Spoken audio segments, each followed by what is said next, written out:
नमस्कार. हरिओम शतायुषी सकाळ सगळ्यांना.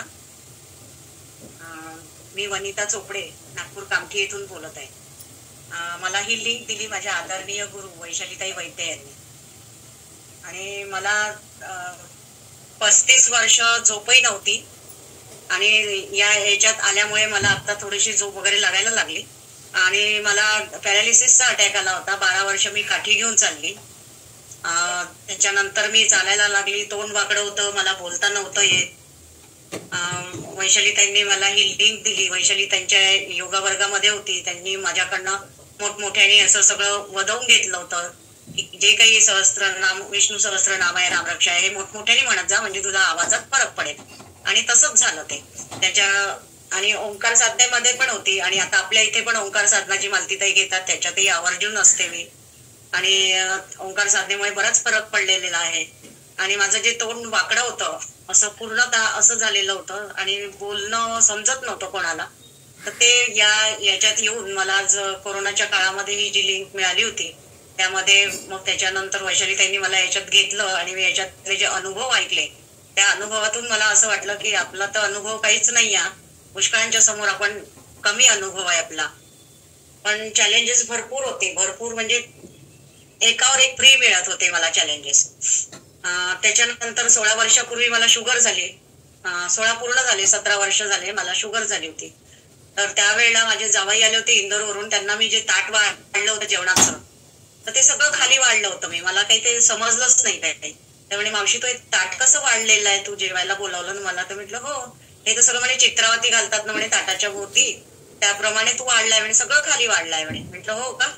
मग मी ते जवळ जाऊन पाहिलं तर हाताने असं, ते म्हणे तुला तुझी तब्येत काहीतरी गडबड आहे, तू चल बरं म्हणे दवाखान्यात. त्यांनी शेजारच्यांची गाडी घेतली, मला त्याच्यावर बसवलं आणि कॅन्टोन्मेंट हॉस्पिटलला नेलं. तर त्यावेळेला माझे शुगर म्हणजे खाल्लं काहीच नव्हतं मी, पण जेवणानंतर जेवणा आधीची तिथेच होती मी काल, म्हणजे त्यावेळेला 4 वाजेपर्यंत. तिथे HbA1c वगैरे दुसऱ्या दिवशी रिपोर्ट आला होता, पण आदल्या दिवशीचा जो माझा रिपोर्ट होता तो 450 550 होती माझी पोस्टमेल आणि पार्सल.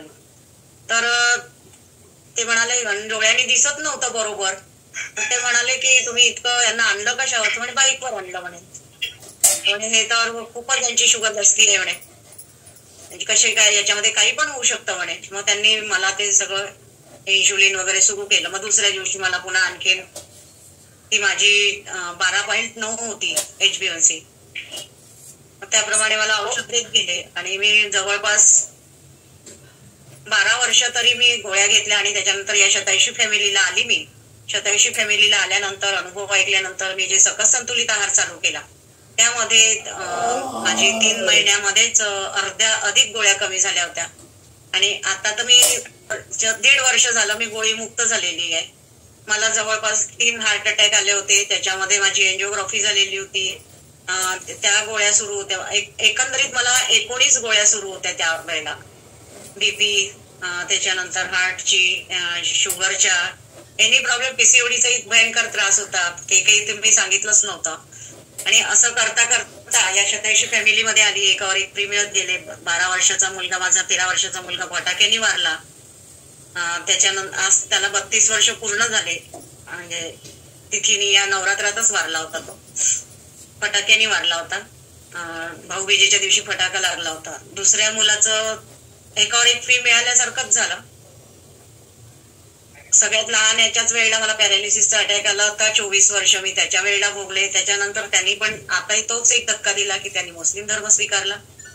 मुस्लिम धर्म स्वीकारल्यामुळे माझी तब्येत आणखी जास्ती व्हायला लागली होती.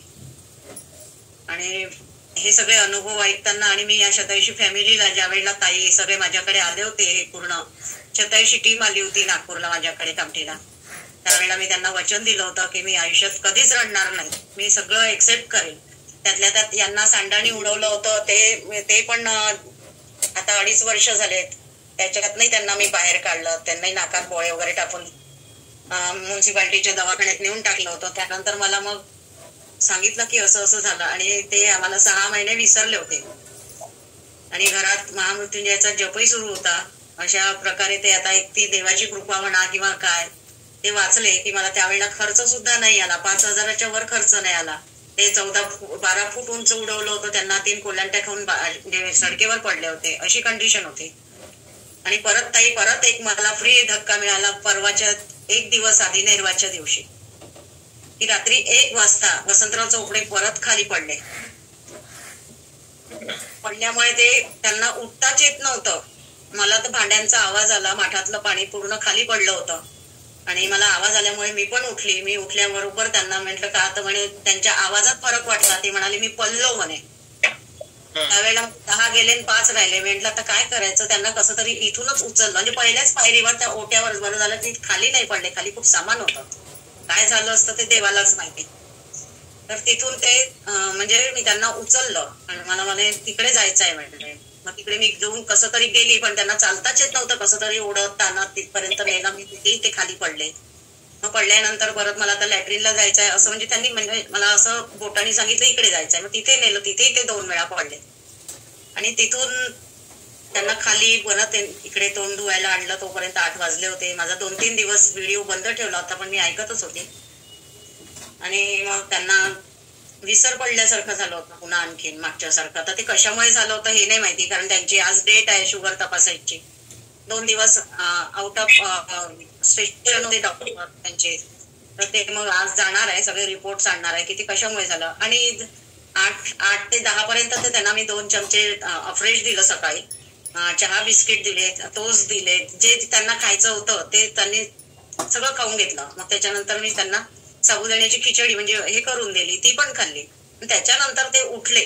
म्हणजे तुम्ही कशाला उठताय, तिथेच बसा. नाही म्हणे मला परत जायचं आहे म्हणे तिकडे, आज गेलोच नाही ना म्हणे मी. म्हटलं हो का. तर ते त्यांचा हात धरून, हात कशाला धरत आहे माझा, काही नाही झालं म्हणे मला. आणि ते नॉर्मल आले ताई त्यावेळेला. शुगर लो गेली असणार आहे, शुगर खूप लो गेली असणार आहे, कळालं नसणार आहे आणि त्याच्यामुळं झालं असेल. लगेच कॉल करायचा ना डॉक्टर प्रसाद सरांना वगैरे, एवढे जण डॉक्टर आहेत आपल्याकडे. मला काही सुचलं नाही ताई, फक्त वैद्यताईंना सांगितलं. ताई म्हणाल्या रिपोर्ट आले की त्यांना सांग, आपण बोलू. आणि आज तर बिलकुल नॉर्मल आहे, की कालपासून जे रुटीन मध्ये त्यांचे कामं होते ते करायला लागले. Yes, okay. शुगर खाली गेली असेल, खूप लो गेली असेल. शुगर त्यांची आधी खूप वाढलेली होती, त्याच्यावरच काम म्हणजे असेल, वर फ्लक्च्युएशन असेल, वर खाली काहीतरी गोंधळ असेल असं वाटतं. किंवा ते झोपेतून एकदम उठले असेल रात्री 1ला, तर ते ब्लड सर्क्युलेशन तिथपर्यंत पोहोचलं नसेल मेंदूपर्यंत, असा एक आमचा अंदाज वाटत. आज ते चेकिंग करून आता मी रिपोर्ट वगैरे पाठवणार आहे. असे मला एकावर एक फ्री असे धक्के मिळत गेले, त्याच्यातूनही सावरली. परवाचं तर माझ्यासाठी अतिशय भयानक होतं अगदी. परत आणखीन ते मागच्यासारखं झालं की काय. आणि त्याच्यात लाईफ मध्ये असे धक्के मिळत बसतात, आपल्याला त्यातनं बाहेर पडावं लागतं. वनिताताईंच्या लाईफ मध्ये तर एवढे चॅलेंजेस आहेत. पण काही माहितीये का, त्या खूप हॅप्पी असतात. म्हणजे दिसताना एवढं मस्त, सगळ्यांना भेटणं, सगळ्यांना बोलवणं, या सगळ्या गोष्टींमध्ये ना त्या खूप छानपैकी सगळ्यांना. याच्यामध्ये पाणी कसं प्यायचं, आपल्याला आहार कसा घ्यायचा आहे, हे सगळे रुटीन मध्ये सांगितल्यामुळे आणि सगळं संतुलित आहार घेत असल्यामुळे. किती कमी केलं वनिताताई? माझं सुरुवातीला 69 होतं, मग मी 63 वर आली, 63 ची 52 वर आली, आता परत 58 वर आहे. येस, ते 52 झाल्यावर सगळे डोकं उठवले त्यांचं घराचे, म्हणून त्यांनी तेवढं आणलंय. म्हणजे वजन कमी करून हेल्दी आपल्याला राहता येतं. की वजन कसं कमी करतात, कसं वाढवतात, मिळालं. आणि सगळं संतुलित आहारामुळे भरपूर फरक पडलेला आहे. आणि सगळ्यांनी सगळं संतुलित आहारावर भर द्यावी असं माझी इच्छा आहे, की सगळ्यांनी घ्यावं ते. येस, चलो जोरदार क्लॅपिंग करणार आहोत आपण वनिता चोपडे ताईंसाठी.